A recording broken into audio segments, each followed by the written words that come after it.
Bismillahirrahmanirrahim. Assalamualaikum warahmatullahi wabarakatuh.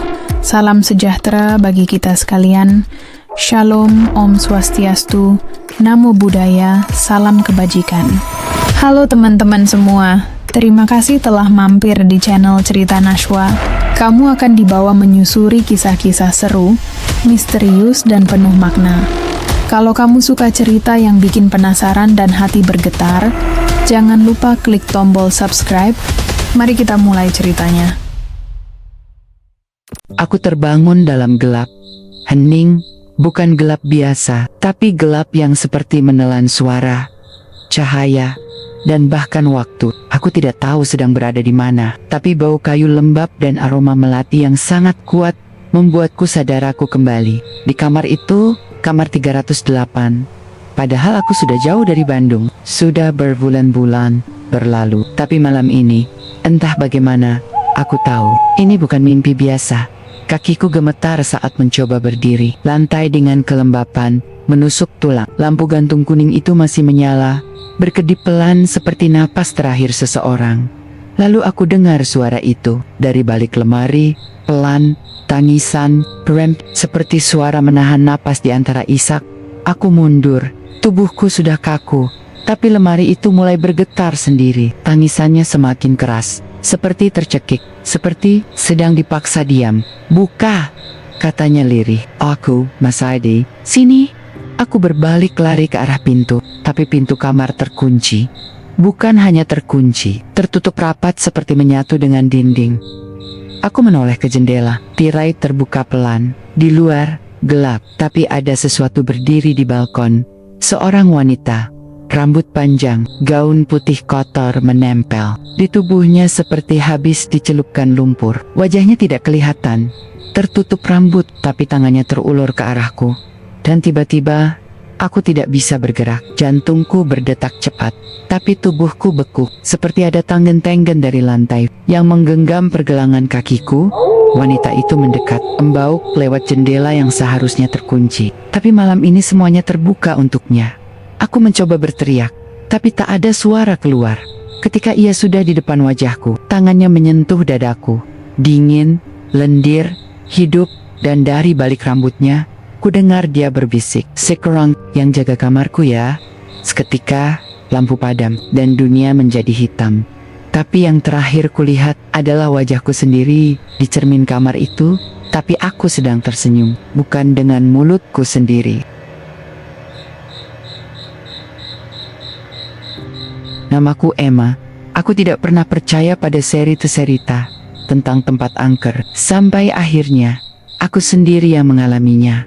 Waktu itu, sekitar awal tahun lalu, aku mendapat undangan untuk mengisi pelatihan jurnalistik 3 hari di Lembang, Bandung. Kegiatan itu diadakan oleh sebuah lembaga pendidikan. Pesertanya guru-guru muda dari berbagai daerah. Tawaran itu datang mendadak melalui email yang dilanjutkan dengan panggilan telepon dari seorang panitia bernama Ratih. "Akomodasi sudah kami siapkan, Mbak Emma," kata Ratih dengan suara ramah di telepon. Hotelnya memang agak tua, tapi nyaman dan tenang. Cocok buat istirahat. Aku tak terlalu ambil pusing soal tempat menginap. Selama bisa tidur dan mandi, itu cukup. Perjalanan dari Jakarta ke Bandung hari itu terasa lancar. Meski kabut turun lebih cepat dari biasanya, udara dingin khas Lembang mulai terasa begitu kendaraan menanjak melewati kebun teh dan rumah ramah tua yang berjejer di pinggir jalan. Ketika sopir taksi online akhirnya berhenti, aku sempat ragu apakah ini benar hotelnya. Bangunannya besar, bergaya kolonial, dengan pilar-pilar tinggi di teras depan. Cat dindingnya putih kusam, sebagian mengelupas. Jendela-jendela kayu besar tertutup rapat, dan nyaris tidak ada tanda-tanda kehidupan di sekitar. Hanya papan nama kayu kecil di depan pagar besi yang menuliskan Hotel Grand Wijaya, ST, 1929. Aku melangkah masuk. Koper kecil di tangan, lantai, marmer tua, menyambut langkahku dengan gema kosong. Bau khas bangunan lama langsung menyergap.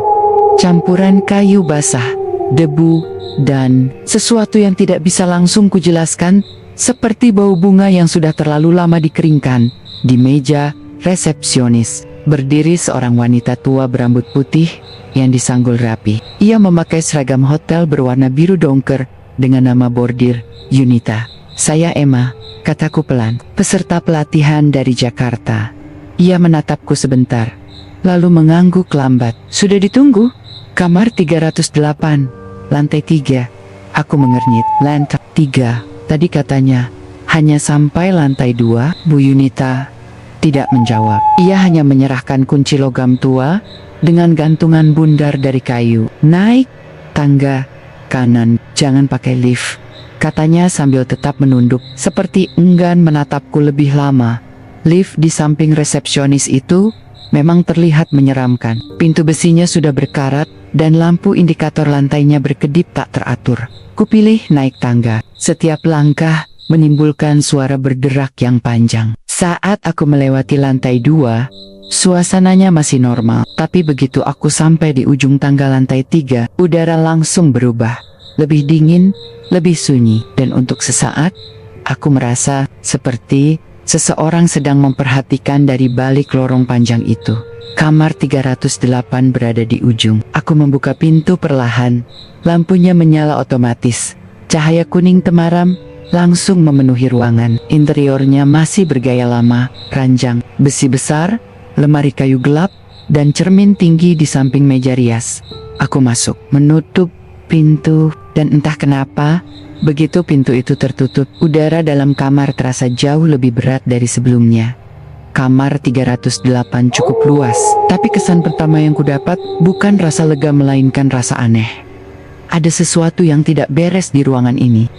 Karena bentuknya, bukan karena ukuran, tapi karena terlalu sunyi.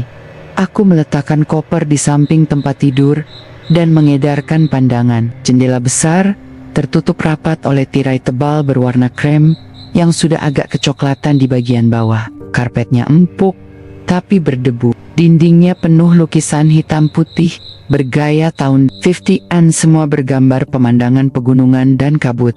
Dan di antara semuanya, bau itu tak bisa dihindari. Bau kayu basah, seperti rak buku lama yang baru dibuka, atau peti mati kayu yang sudah terkubur dan dibongkar kembali. Aku mencoba membuka jendela untuk sirkulasi, tapi susah dibuka. Gagangnya macet. Setelah kupaksa sedikit, jendela itu terbuka dengan suara berderit panjang. Udara dingin dari luar masuk, tapi anehnya, bau kayu lembab itu malah semakin terasa, bukan berkurang. Suara dari luar hampir tak ada, tak terdengar kendaraan, suara orang bicara, atau bahkan burung. Seolah hotel ini benar-benar terpisah dari dunia luar. Ku telusuri lorong hotel untuk mencari ruang makan, atau sekadar melihat suasana. Tapi setiap langkahku seperti memantul di dinding, mengulang-ulang bunyi. Lorong lantai 3 panjang, lampunya redup, dan setiap pintu kamar tertutup rapat, semuanya bernomor genap. Satu hal yang membuatku merinding, tak ada satupun suara lain, tak ada tamu keluar kamar, tak ada suara TV dari dalam, tak ada pelayan yang berlalu lalang. Dan di beberapa kamar, aku sempat mencium bau yang sama, seperti dari kamarku, bau tua, basah, beku. Aku turun kembali ke lobi. Waktu menunjukkan pukul 3:30 sore, tapi suasana di bawah pun tak jauh beda. Sepi, hening.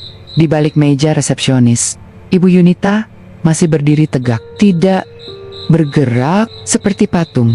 Baru saat aku mendekat, ia menatapku perlahan. "Maaf Bu," kataku, mencoba tetap sopan. "Hotel ini memang tidak banyak tamu ya?" Ia diam sebentar, lalu menjawab dengan suara datar, pelan, dan terlalu lambat. "Biasanya ramai, tapi tidak di minggu 2020 ini." Cara bicaranya membuat bulu kuduku berdiri, seperti kaset usang yang hampir putus. Aku mengangguk pelan, lalu mencoba mengalihkan pembicaraan. "Kalau mau makan, ruang makannya di mana?" "Ya, di lantai 2. Lagi-lagi jawabannya pelan, hampir seperti bisikan. Aku naik ke lantai 2, tapi ketika aku temukan ruang makan, ruangan itu kosong. Kursi-kursi ditutup kain putih, meja-meja berdebu, seolah tak pernah dipakai lagi sejak lama. kenapa panitia memilih tempat ini. Hotel ini bukan hanya tua, tapi terasa dibiarkan. Malam masih beberapa jam lagi, tapi perasaan di dalam diriku sudah tidak nyaman. Dan tanpa kusadari, saat kembali ke kamar, di atas ranjangku ada bekas duduk, tapi aku yakin belum pernah menyentuhnya sejak datang. Sebenarnya, ada satu hal yang baru benar-benar kuingat setelah aku kembali ke kamar 308 malam itu. Waktu pertama kali tiba dan menyebutkan namaku di resepsionis, Bu Yunita sempat membuka buku besar semacam log tamu manual yang sudah kecoklatan di pinggirnya. Ia mengecek dengan jari yang gemetar perlahan, lalu berkata lirih, "Peserta pelatihan, Emma, ya, sebenarnya lantai 3 sedang direnovasi. Tapi, ya, tidak apa-apa." Sementara saja kalimatnya membuatku mengernyit. "Renovasi, Bu? Tapi saya dikasih kamar di lantai 3. Ia berhenti sebentar. Tatapannya tidak lepas dari buku tamu. "Sementara kamar yang lain penuh," katanya. "Yang penting, jangan terlalu malam keluar kamar." Aku tidak membantah. Aku sedang lelah. Dan dalam pikiranku, mungkin memang hanya soal kebetulan atau miskomunikasi panitia. Tapi sekerong, setelah beberapa jam di kamar itu, ucapannya terasa seperti peringatan yang tak sepenuhnya jujur. Jika memang lantai 3 sedang direnovasi, kenapa terlihat seperti tak tersentuh sejak puluhan tahun? Dindingnya masih utuh, tak ada peralatan bangunan, tak ada bau semen, tak ada tenda-tenda pembongkaran. Yang ada hanya debu, cat kusam, dan kesunyian yang menebal. Aku mencoba menelepon ke resepsionis malam itu, sekadar memastikan. Tapi telepon kamar 308 tidak berfungsi. Bahkan kabelnya tampak sudah lama dicabut. Aku turun kembali. Resepsionis sepi, tapi Bu Yunita sedang duduk di pojok ruangan. Entah sejak kapan, tatapannya lurus ke arah pintu masuk hotel yang gelap. "Bu," sapaku pelan. "Tadi ibu bilang lantai 3 direnovasi." "Tapi kamar saya di sana, 308. Ia tak segera menjawab. Lalu, dengan suara sangat pelan, hampir seperti berbisik, "Lantai 3 memang lama tidak dipakai. Tapi ada yang tidak suka kalau kamarnya kosong." Aku terpaku. "Ada yang tidak suka?" Bu Yunita mengangkat wajahnya perlahan. Wajahnya tampak sangat tua dalam pencahayaan lampu kuning. "Kalau Mbak tidur di situ, jangan lupa kuncinya dibalik dari dalam. Jangan dibuka." Kalau ada yang mengetuk, suaranya pelan, tapi cukup untuk membuat bulu kuduku berdiri. Aku tidak bertanya lagi, dan malam itu aku kembali ke kamar sambil membawa firasat bahwa 308 bukan kamar biasa, dan mungkin aku tidak tidur sendirian di dalamnya. Saat aku membuka pintu kamar 308 lagi malam itu, udara dingin langsung menyambut, menusuk sampai ke tulang. Padahal tadi siang suhu Lembang sudah cukup dingin, tapi suhu di dalam kamar ini berbeda, seperti masuk ke dalam kulkas tua yang sudah lama tak dibuka. Aku menggigil, kulempar jaket ke ranjang, dan buru-buru menyalakan lampu utama. Tapi cahaya yang keluar dari plafon hanyalah warna kuning kusam, seperti lampu pijar tua yang kekuatannya hampir habis. Bayangan-bayangan di sudut ruangan seolah tak mau pergi, menempel. Langit-langit kamar sangat tinggi, lebih tinggi dari kamar hotel biak. Cat putihnya mengelupas di beberapa titik, dan di satu sudut kulihat bercak hitam yang tampak seperti jamur atau bekas rembesan lama. Sambil menggosok tangan untuk mengusir dingin, aku membuka koper. Tapi baru saja resleting koper terbuka separuh, TV di pojok kamar menyala sendiri. Tidak ada suara, hanya layar hitam putih berisi semacam siaran usang seperti film bisu tahun 40-an, dengan bayangan orang-orang berjalan pelan di antara kabut. Aku terpaku, remote masih tertempel plastik segel di atas meja. Aku tidak menyentuh apapun. Dengan langkah pelan, aku mendekati TV dan menekan tombol power. Layar padam, tapi begitu aku berbalik, layarnya kembali menyala. Dan kali ini, gambar di layar memperlihatkan sebuah lorong hotel, mirip dengan lorong lantai 3. Gambar itu seperti diambil dari kamera pengintai, memperlihatkan lorong panjang dengan dinding kusam dan pintu-pintu kayu tertutup. Tak ada suara, hanya gambar hitam putih itu. Tapi saat kulihat lebih dekat, salah satu pintu kamar terbuka pelan. Angin dingin mendadak meniup tirai kamar. Padahal semua jendela sudah kututup rapat. Aku segera mencabut kabel TV dari stop kontak. Layarnya padam total. Dalam hati aku mencoba menenangkan diri. Mungkin korsleting. Hotel tua begini pasti kabil-kabilnya sudah usang. Gumamku sendiri. Ketenanganku tak bertahan lama ketika aku berdiri di depan cermin besar di dekat meja rias. Aku melihat sesuatu yang tak bisa kulupakan. Bayangan seseorang berdiri di belakangku, tinggi, ramping, rambut panjang, diam. Aku menoleh secepat mungkin. Tidak ada siapa-siapa. Tapi cermin itu masih memantulkan sosok itu beberapa detik setelah aku berbalik. Lalu menghilang.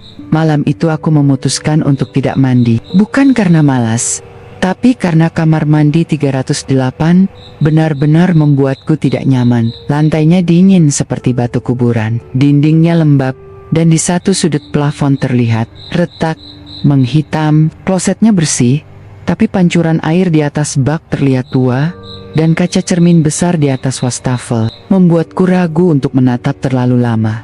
Tapi karena wajah terasa lengket, aku tetap mencuci muka. Kutundukkan kepala, membuka kran. Suara gemercik air mengisi ruangan kecil itu. Tanganku menyentuh wajah, menggosok sisa debu dan kelelahan. Sekitar 5 detik, aku memejamkan mata sampai kekerni. Aku mengangkat kepala untuk mengambil handuk kecil. Dan saat mataku terbuka, aku melihatnya. Di cermin, tepat di belakangku, berdiri seorang perempuan. Tubuhnya tegak, rambut panjangnya tergerai, menutupi sebagian wajah. Ia mengenakan gaun putih yang tampak basah dan kusut, seperti habis direndam di kolam tua. Wajahnya tak jelas, sama seperti kabur karena kabut kaca. Refleks, aku berbalik secepat mungkin. Tidak ada siapa-siapa, kamar mandi kosong, hening. Tapi ketika kuarahkan mata ke cermin, lagi bayangan itu masih ada. Mbai berdiri, Mbai menatap ke arahku. Hanya saja, kali ini, tubuhnya lebih dekat. Jantungku mulai tak karuan, napasku berat, tanganku memegang sisi wastafel agar tak jatuh. Ini pasti halusinasi, bisikku. Aku mengedipkan mata, sekali, 2 kali. Saat ku tatap ulang, cermin itu hanya memantulkan diriku. Sendiri, perempuan itu lenyap, tapi rasa nyaman itu tidak pergi. Dan saat aku memalingkan wajah untuk meninggalkan kamar mandi, ada jejak air di lantai panjang, seperti langkah kaki, menuju ke arahku. Malam itu, aku tak bisa langsung tidur. Setelah kejadian di kamar mandi, aku hanya duduk di tepi ranjang, memeluk lutut, sambil memandangi tirai yang terus bergoyang, meski jendela tertutup rapat. Ku coba menyibukkan diri dengan membuka laptop, mengedit bahan pelatihan untuk besok. Tapi sinyal wifi di kamar nyaris tak ada. Dan ketika kuaktifkan hotspot dari ponsel, baterainya langsung turun drastis dari 60% ke 5% hanya dalam 2 menit. Aku mencoba mengabaikan semuanya, berpikir ini hanya efek kelelahan, sugesti tempat lama, atau mungkin aku mulai terlalu sensitif karena suasana. Sekitar jam 0:30 dini hari, aku akhirnya mencoba tidur. Lampu kamar sengaja tidak kumatikan, tapi aku mematikan lampu meja dan hanya meninggalkan pencahayaan temaram dari plafon. Kuposisikan tubuh menyamping, membelakangi cermin besar di meja rias. Selimut kutarik sampai dada. Udara dingin masih menempel di kulit, tapi paling tidak tenang sampai krek, krek. Aku membuka mata, suaranya pelan tapi jelas dari atas plafon. Langkah kaki pelan, teratur. Aku menahan napas, menkobat, mendengarkan dengan lebih saksama. Krek, krek, krek. Berhenti, lalu lanjut lagi. Langkahnya terdengar melewati bagian atas ranjang, seperti seseorang sedang berjalan di loteng tua di atas kepalaku. Tapi yang membuatku membeku adalah kenyataan ini. Kamar 308 berada di lantai paling atas. Tidak ada loteng, tidak ada kamar di atas. Burung, kucing, tikus. Pikirku panik. Tapi langkahnya terlalu berat, terlalu pelan, terlalu manusia. dan langkah itu terus berputar-putar, seperti berjalan mondar-mondir di atasku. Berhenti tepat di atas ranjang, lalu bunyi mencakar, seperti kuku atau tangan menggaruk pelan permukaan langit-langit. Cukup, bisikku pada diri sendiri. Suaraku bergetar. Aku bangkit dan duduk di tepi ranjang, menatap ke atas. Tidak ada apa-apa, tapi suara itu masih ada. Aku ingin menelepon resepsionis, tapi telepon kamar masih mati. Ponsel sudah mati total, tidak mau menyala meski baru kuisi penuh tadi sore. Akhirnya aku duduk diam, tidak tidur malam itu, menunggu suara langkah itu hilang yang entah kenapa baru benar-benar menghilang saat azan subuh pertama terdengar dari kejauhan. Dan ketika pagi aku sadar, plafon kamarku punya retakan panjang baru, tepat di atas tempat tidurku. Malam kedua di kamar 308, aku bilang pada diriku sendiri bahwa semuanya baik-baik saja, bahwa suara langkah kemarin hanyalah tikus besar, retakan plafon karena usia bangunan, dan penampakan di cermin hanyalah lelah dan bayangan gelap. Aku bilang itu berkali-kali, tapi malam kedua justru jadi malam yang tak akan pernah bisa kulupakan. Seumur hidup, pukul jam 2:45 pagi, aku terbangun tiba-tiba. Bukan karena mimpi, bukan karena suara, tapi karena dingin yang sangat menusuk, seperti ada embun di dalam kamar. Lampu utama masih menyala temaram, sunyi. Tapi, aku langsung sadar, ada yang berubah. Kursi kayu di pojok dekat jendela yang sejak awal tak kugunakan tidak kosong. Ada bayangan seseorang duduk di sana. Bayangan itu samar, tapi cukup jelas untuk kulihat bentuknya. Seorang perempuan, rambutnya panjang terurai, menutupi sebagian wajah dan dada. Gaunnya putih lusuh, seperti kain kafan yang direndam lumpur. Tangannya mengepal di pangkuan. Diam, menatap lurus ke arah jendela, dan jendela itu menghadap langsung ke hutan kecil di belakang hotel. Aku menahan napas. Jantungku berdetak cepat, mataku tak berani berkedip.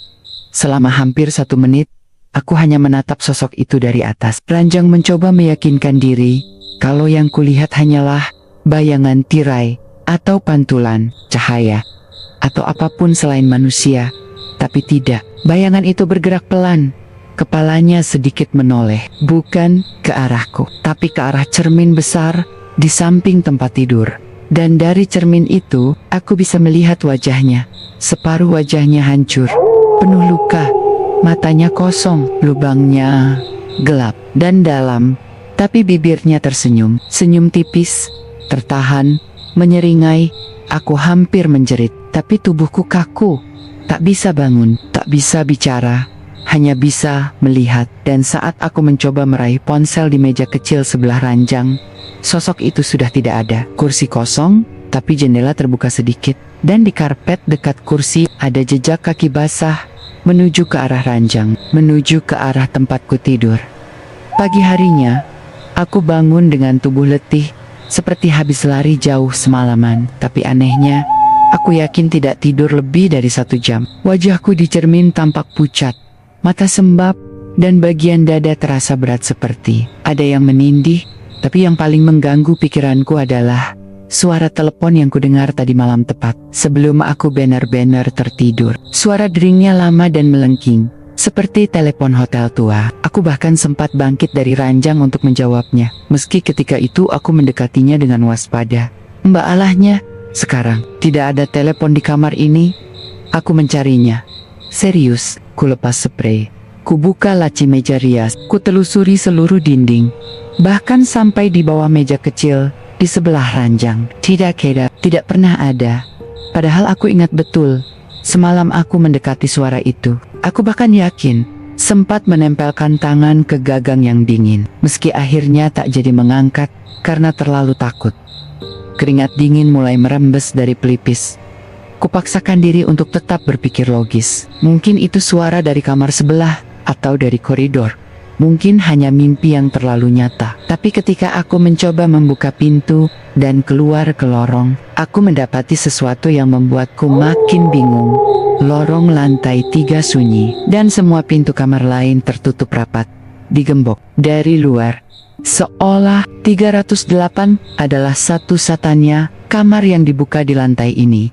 Aku turun ke lobi, resepsionis kosong. Tapi aku mendengar suara dari arah dapur. Kudatangi dan menemukan seorang pria muda berpakaian pelayan sedang menyusun cangkir-cangkir teh. MBA permisi. Saya Emma dari Jakarta. Saya menginap di kamar 308, kataku. Ia menghentikan gerakannya, menoleh cepat. Trihan, suara itu seperti cermin yang retak. Kamar itu masih dibuka. Ya, kenapa? Tadi malam ada gangguan. Saya dengar suara telepon berdering.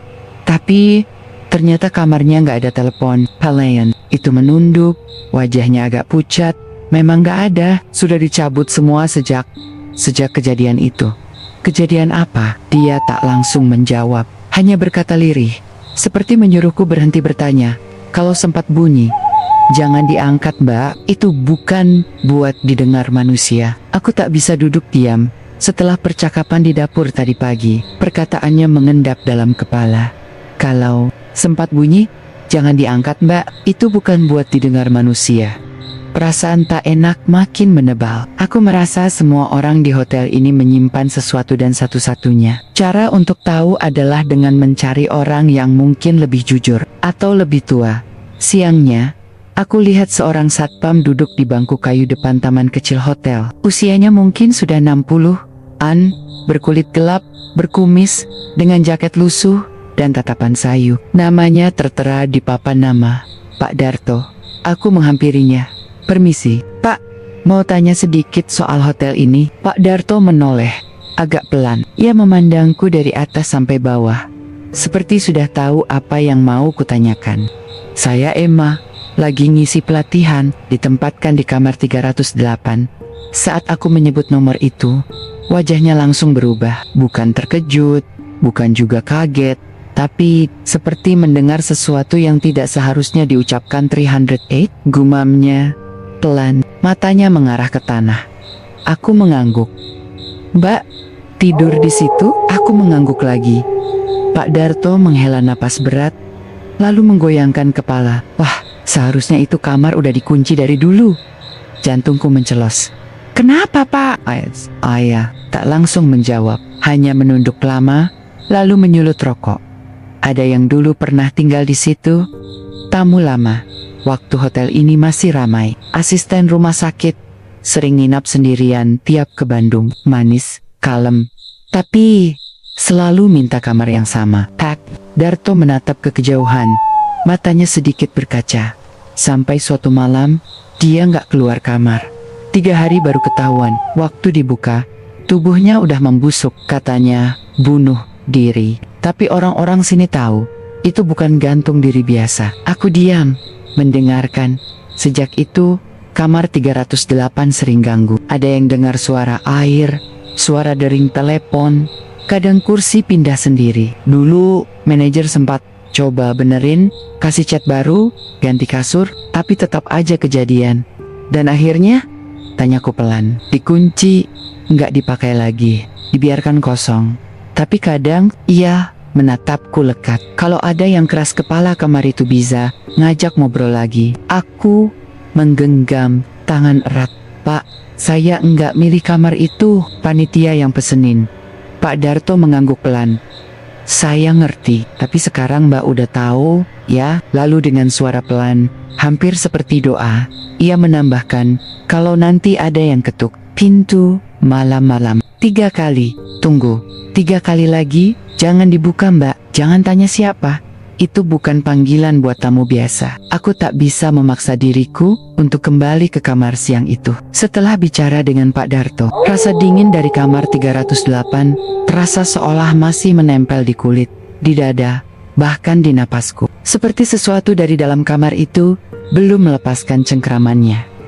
Aku memilih duduk di ruang makan, memesan teh panas meski tak terlalu haus.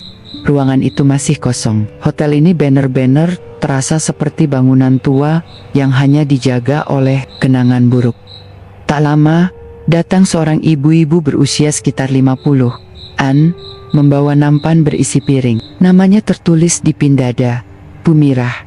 Senyumnya ramah, tapi matanya seperti menyimpan cerita lama. Aku mencoba membuka percakapan, pelan dan sopan, tentang hotel, tentang udara Lembang. Lalu perlahan aku menyebut kamar 308. Senyumnya langsung hilang. 308. Ja, aku mengangguk pelan. Bu Mirah, sudah lama kerja di sini? Dari saya, muda. Jawabnya singkat. Waktu hotel ini masih milik keluarga Belanda, sebelum dijual ke pengelola lokal, aku mencondongkan tubuh sedikit. Bu, aku mau tahu, apa benar dulu pernah ada kejadian di kamar itu? Ia menatapku sebentar, seperti menimbang, apakah aku pantas tahu atau tidak. Lalu, akhirnya, ia duduk. Suaranya berubah, rendah dan pelan. Waktu itu tahun ke-1994, ada tamu wanita dari Jakarta. Orang kaya, katanya istri pejabat tinggi. Tapi kelihatannya sering kesini sendirian. Tenang, rapi, sopan. Tapi matanya kosong. Dia selalu minta kamar ke-308. Katanya suka pemandangannya. Dari balkon bisa lihat hutan pinus. Tapi kita semua tahu, kamar itu sudah lama. Berat, auranya pernah dipakai buat sesuatu dulu zaman Belanda, katanya. Tapi ya, itu cuma bisik-bisik. Malam ketiga, tamu itu ditemukan sudah tak bernyawa. Jatuh dari balkon, polisi bilang bunuh diri. Tapi tidak ada CCTV waktu itu. Tidak ada saksi. Yang aneh, tubuhnya baru ditemukan 3 hari kemudian, padahal kamarnya tetap terkunci dari dalam. Aku menggigil mendengarnya. 3 hari, kamar tetap dikunci? Iya. Tidak ada yang masuk, tapi pelayan bersumpah dia dengar suara orang menangis dari dalam kamar tiap malam selama 3 hari itu. Bu Mirah menatapku dalam-dalam. Setelah kejadian itu, tamu-tamu yang kebetulan ditempatkan di 308 selalu lapor hal-hal aneh. Ada yang lihat perempuan di balkon, padahal dia sendirian. Ada yang dengar suara isak dari dalam lemari. Ada juga yang bilang, waktu bercermin, bayangannya bukan dirinya sendiri. Aku terdiam, tak mampu berkata-kata. Bu Mirah mengelus lenganku, pelan, seperti ibu pada anak yang terlalu lama berdiri di tengah malam. Mbak Emma, kalau malam nanti ada yang ketuk 3 kali, jangan buka. Dia suka begitu. Uji coba. Mau tahu siapa yang kuat tidur di kamarnya? Malam kedua di kamar ke-308, dan entah kenapa, udara di dalam kamar terasa lebih dingin dari malam sebelumnya. Bukan hanya dingin biasa, tapi dingin yang lembab, seperti udara dalam liang. Aku berbaring di ranjang, lampu kamar tetap dinyalakan. Aku tak berani tidur dalam gelap lagi. Sekitar jam 1:30 pagi, aku terbangun karena bau yang sangat tajam. Melati, bau itu menyusup begitu saja. Lembut, lalu menusuk, terlalu kuat, terlalu segar. Seperti bunga baru dipetik dari makam. Aku menoleh ke arah jendela. Tirai tebal di sana bergoyang perlahan. Meskipun semua jendela tertutup rapat dan tak ada angin. Aku bangun perlahan, mencoba mengatur napas. Tubuhku menggigil, tapi bukan karena udara malam. Ada yang terasa berdiri di dalam kamar, tapi tak terlihat. Saat aku hendak berjalan ke kamar mandi, mataku sekilas menangkap sesuatu tergantung di balik pintu kamar. Aku menghentikan langkah, perlahan menoleh.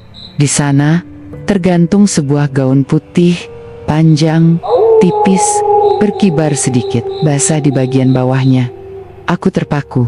Aku tidak pernah membawa baju itu. Tubuhku terasa berat.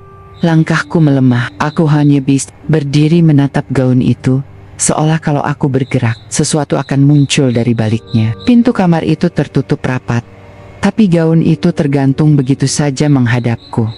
Seperti dipajang untuk dikenang atau untuk menunggu dikenakan kembali. Perlahan, bau melati semakin menyengat. Aku tak tahan. Aku ingin membuka pintu dan lari. Tapi begitu tangan menyentuh gagang, dari arah kamar mandi, terdengar suara lembut. Suara perempuan, menyanyi, pelan, hanya satu baris. Seperti lullaby untuk anak mati. Aku membeku. Jangan buka, nanti dia bangun lagi. Tubuhku gemetar hebat. Aku mencabut tangan dari gagang pintu dan mundur perlahan. Sampai akhirnya, gaun putih itu tiba-tiba jatuh ke lantai dengan bunyi halus. Tidak terseret, tidak tertiup, tapi seperti dilepaskan oleh seseorang. Pagi itu aku turun ke lobi dengan langkah tergesa, mataku sembab, tubuh lelah dan detak jantung belum sepenuhnya normal. Malam tadi, selain bau melati dan gaun putih yang entah dari mana, aku mendengar sesuatu yang membuatku sulit bernapas. 3 ketukan, pelan, tapi jelas, dari dinding sebelah kanan ranjang, seperti dari kamar sebelah. Waktu kulihat jam digital di meja rias, angkanya berkedip merah.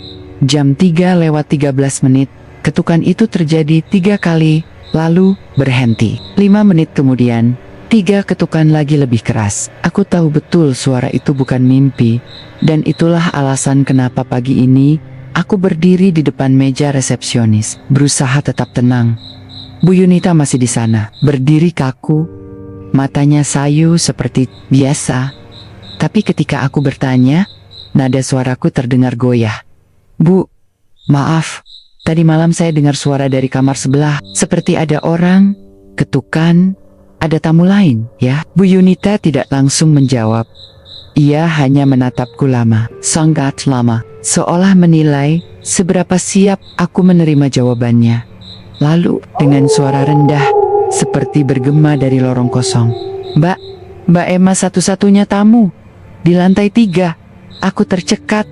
Serius bu? Tapi saya dengar jelas ketukan dari kamar 306 atau 310.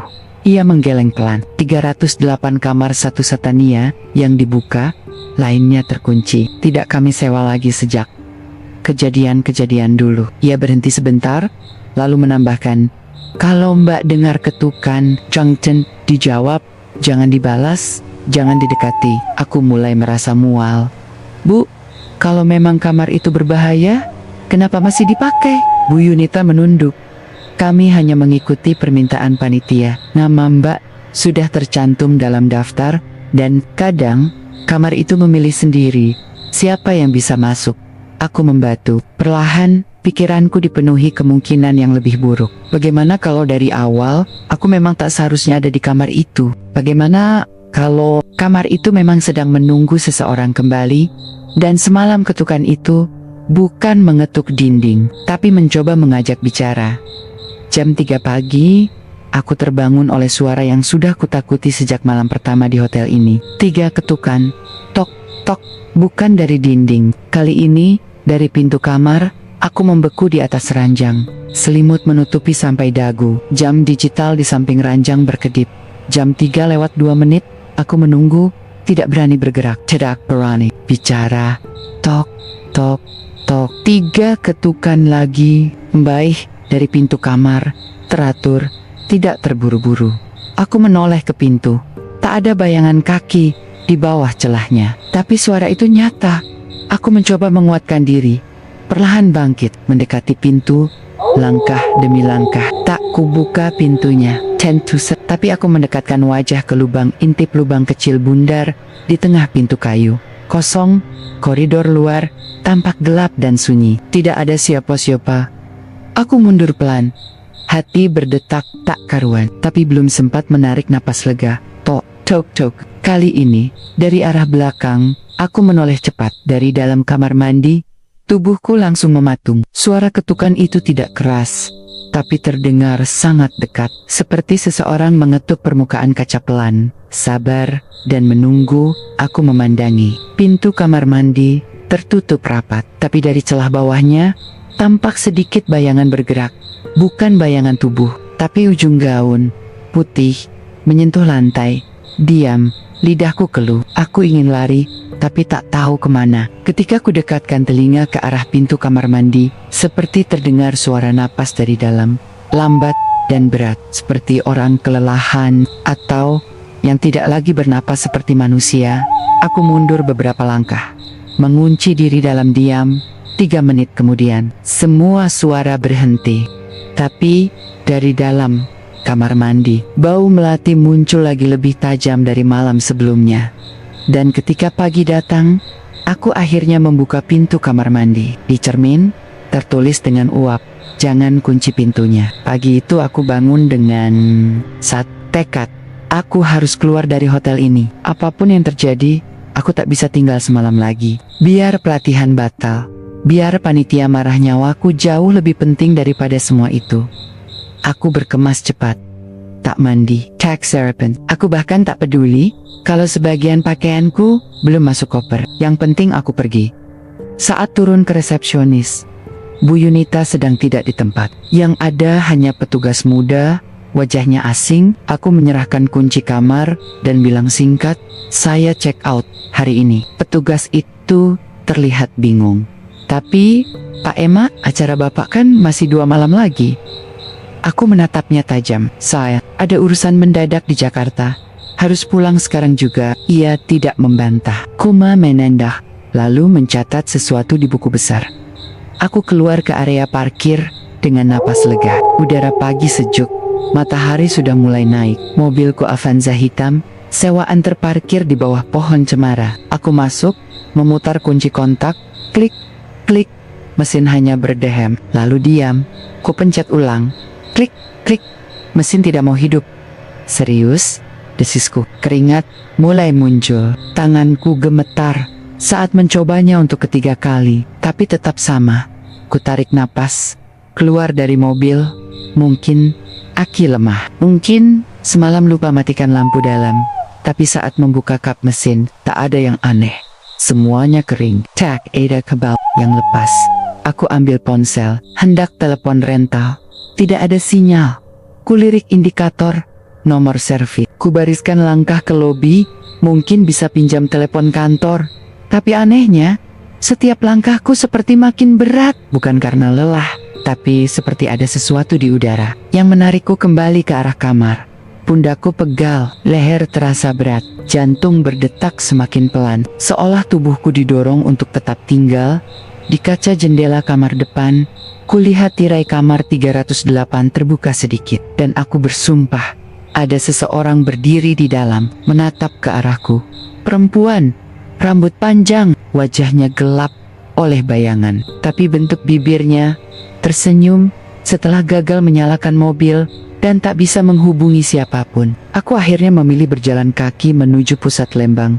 Sinyal masih hilang, tapi aku tahu tak jauh dari jalan utama ada sebuah kafe yang cukup terkenal di Google Maps dan sempat kulihat dari mobil 2 hari lalu. Aku butuh tempat netral, tempat terang, tempat yang tidak menahan napas seperti hotel itu. Aku sampai sekitar pukul 11 siang. Kafe cukup sepi. Musik lembut mengalun, aroma kopi yang akrab menyambut seperti dunia nyata yang akhirnya kembali. Aku duduk di pojok, memesan americano panas dan sandwich, mencoba menenangkan diri. 15 menit kemudian, seorang pria masuk, sendirian. Ia mengenakan jaket abu-abu dan topi. Langkahnya pelan, matanya cekung dan wajahnya pucat, seperti orang yang terlalu lama hidup di tempat dingin atau takut. Entah kenapa, matanya langsung mengarah padaku, dan sebelum aku sempat mengalihkan pandangan, ia berjalan ke mejaku dan berdiri di sana beberapa detik. Lalu dengan suara pelan, "Mbak, nginap di hotel tua yang di pinggir tebing itu ya?" Aku menatapnya kaget. "Iya, dari mana Mbak tahu?" Ia menarik kursi, duduk tanpa diminta. Matanya tak pernah lepas dari wajahku. "Saya pernah juga 2 tahun lalu ditempatkan di kamar yang sama, kamar Trezentus. Itu darahku seakan turun ke kaki." "Apa yang Mbak alami?" Ia tersenyum kecil, senyum yang pahit dan kehilangan arah. Lalu ia berkata pelan, seperti menggumam pada dirinya sendiri, "Kamar itu bukan tempat manusia tinggal, Mbak. Kita cuma numpang. Kita pikir kita tamu, tapi sebenarnya kita yang dikunjungi." Ia melanjutkan, "Dulu saya pikir itu cuma kamar kosong yang angker, tapi makin lama di sana, makin terasa kayak ada yang nunggu kita buka celah, nunggu kita percaya, nunggu kita lemah. Saya dulu kuat tahan 3 malam, tapi setelah malam ketiga, saya mulai mimpi yang sama tentang perempuan berdiri di balkon, manggil nama saya. Pas saya coba lari, mobil saya mogok, sama seperti Mbak. Dan sejak itu, saya nggak pernah bisa benar-benar pergi." Aku menatapnya, bingung. "Maksudnya?" Ia menunjuk ke arah dadanya. "Mereka ngikut Mbak, bukan secara fisik, tapi dalam kepala, dalam mimpi, dalam punchline. Kadang saya lihat bayangan sendiri, tapi senyumnya bukan milik saya." Ia berhenti bicara, Napasnya mulai berat, lalu seperti baru ingat sesuatu, ia memandangku tajam. "Mbak, masih simpan kunci kamar 308? Aku terdiam, tanganku meraba saku jaket dan di sana, kunci kamar itu masih ada. Harusnya sudah kukembalikan, tapi entah kenapa, saat check out tadi pagi, aku lupa." Pria itu tersenyum getir.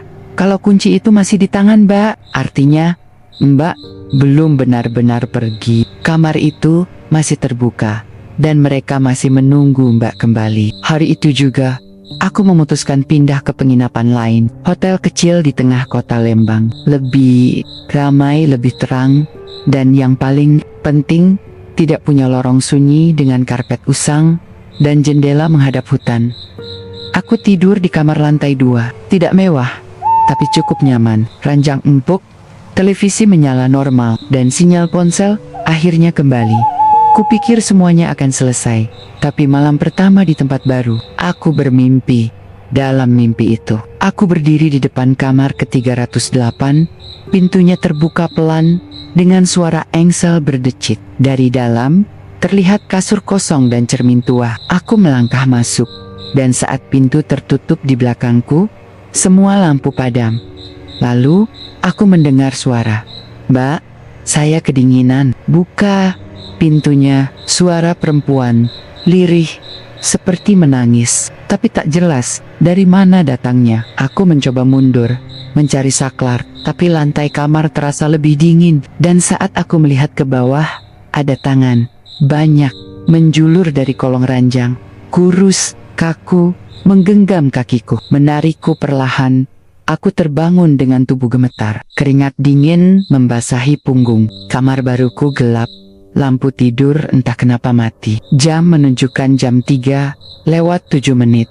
Malam berikutnya, mimpi itu datang lagi, tapi kini, aku melihat lebih jauh, ke dalam kamar ke-308, di depan cermin, berdiri seorang perempuan dengan gaun putih yang sama seperti yang tergantung di balik pintu waktu itu. Rambutnya menutupi wajah, tubuhnya bergetar pelan.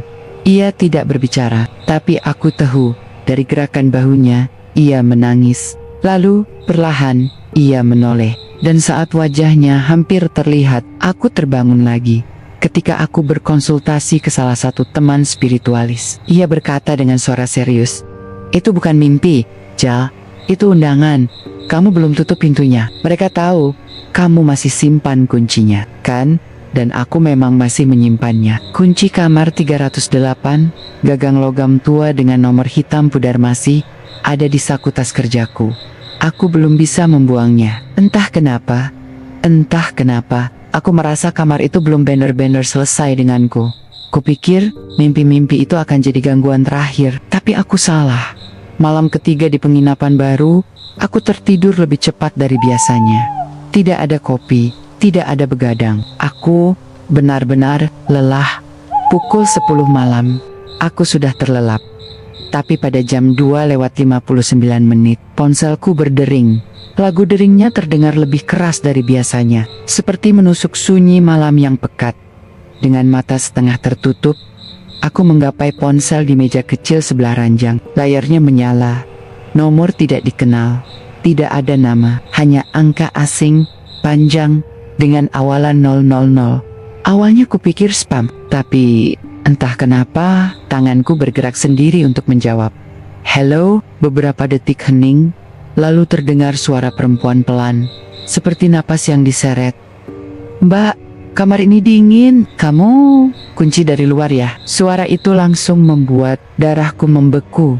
Aku membisu, tapi suara itu lanjut lagi. "Mbak, kamu janji enggak ninggalin aku, tapi sekarang aku sendiri di sini." Tanganku gemetar, napas tercekat. Aku langsung menekan tombol end call. Layar padam, tapi tidak butuh waktu lama. Ponsel berdering lagi. Nomor sama, aku tekan tombol, matikan suara. Kutarik selimut sampai ke kepala. Tubuhku gemetar, tapi meskipun tak kujawab lagi, ponsel terus bergetar, berulang-ulang, seperti tidak mau ditolak. Tiba-tiba, ada notifikasi pesan masuk. Kubuka perlahan. Pesan dari nomor yang sama. "Kalau kamu lupa, ini kuncinya. Aku masih tunggu di kamar." Desert Thai photo. Aku buka gambarnya, dengan tangan gemetar. Foto pintu kamar ke-308, pintunya terbuka sedikit. Gelap di dalamnya, dan dari celah pintu ada bayangan tangan memegang gagang, seolah mengajak, "Masuk lagi." Aku tak bisa tidur lagi malam itu. Dan yang lebih menyeramkan, besoknya, kulihat kunci kamar 308 tak ada lagi di tas. Pelatihan selesai, semestinya aku pulang ke Jakarta, menutup lembaran pengalaman buruk di Lembang. Tapi kenyataannya, aku tidak bisa. Sejak malam telepon itu, sejak pesan dengan foto pintu kamar 308, aku tahu, aku belum benar-benar pergi, dan entah dorongan dari mana, aku putuskan kembali ke hotel itu. Bukan untuk menginap, bukan untuk membuka pintu itu lagi, tapi untuk mengembalikan kunci yang hilang, entah kemana, untuk menutup apapun yang masih terbuka. Siang itu, aku menyetir sendiri menuju pinggir tebing tempat hotel berada. Jalan kecil yang sebelumnya terasa biasa, kini seperti menelan cahaya. Langit berawan, kabut tipis menyelimuti pepohonan, tapi saat mobilku berbelok dan sampai di halaman hotel, aku terdiam. Bangunan itu berdiri, tapi tak lagi seperti sebelumnya. Catnya mengelupas. Dindingnya dipenuhi lumut hitam kehijauan. Plafon luar ambruk sebagian. Halaman depan dipenuhi rumput liar setinggi lutut. Tak ada mobil, tak ada resepsionis. Tag, Ada, siapapun. Aku turun, melangkah perlahan ke arah pintu depan. Pintu itu terbuka sedikit sama seperti dalam foto dari pesan semalam. Dengan hati-hati, aku mendorongnya. Create, suara engsel yang berkarat menyambutku. Disusul udara lembab dan bau tanah busuk. Interior dalam hotel seperti ditinggalkan bertahun-tahun. Sofa di lobi ditutupi debu. Meja resepsionis kosong, listrik padam. Tidak ada suara, bahkan hewan pun tidak. Tapi aku tahu benar bangunan ini. Aku pernah menginap di sini 3 malam. Di kamar ke-308 tapi sekerong. Hotel ini tampak seperti tidak pernah digunakan bertahun-tahun. Aku naik ke lantai 3, tangga reot. Sebagian anak tangganya sudah pegangan tangan licin karena jamur. Sampai akhirnya, aku berdiri di ujung lorong kamar ke-308. Nomor itu masih tergantung, miring, pudar, pintunya tertutup rapat. Aku berdiri di depan pintu, menunggu, mencari keberanian untuk menyentuh gagangnya. Dan di saat itu juga, bau melati muncul, halus tapi pasti. Lalu dari balik pintu, "Mbak, sudah pulang ya?" Aku berlari turun dari hotel itu. Lidahku keluh, perutku mual, dan dunia di sekitarku terasa seperti berputar perlahan. "Sudah pulang ya?" Suara itu masih bergema di telingaku, walau mulut pintu kamar 308 tetap tertutup rapat. Aku tidak punya nyali untuk membukanya lagi. Tidak setelah melihat bangunan itu kosong, rusak, seperti tak dihuni siapapun selama bertahun-tahun. Aku kembali ke kota. Mobilku melaju pelan, menuruni bukit, tapi pikiranku tetap tertinggal di balik pintu kayu lapuk dengan bau melati yang masih mengendap di pakaian. Tiba di warung kecil dekat perempatan. Aku berhenti, duduk di sana. Aku mencoba bertanya kepada pemilik warung, seorang bapak tua yang terlihat sudah tinggal lama di Lembang. "Pak, saya habis dari hotel tua di pinggir tebing itu, yang di atas tanjakan, yang katanya dulu hotel Belanda." "Mbak buka?" "Ya." Bapak itu menoleh pelan, mengernyit.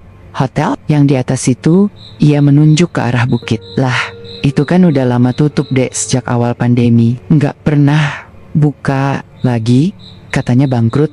"Serius pak?" tanyaku, setengah tak percaya.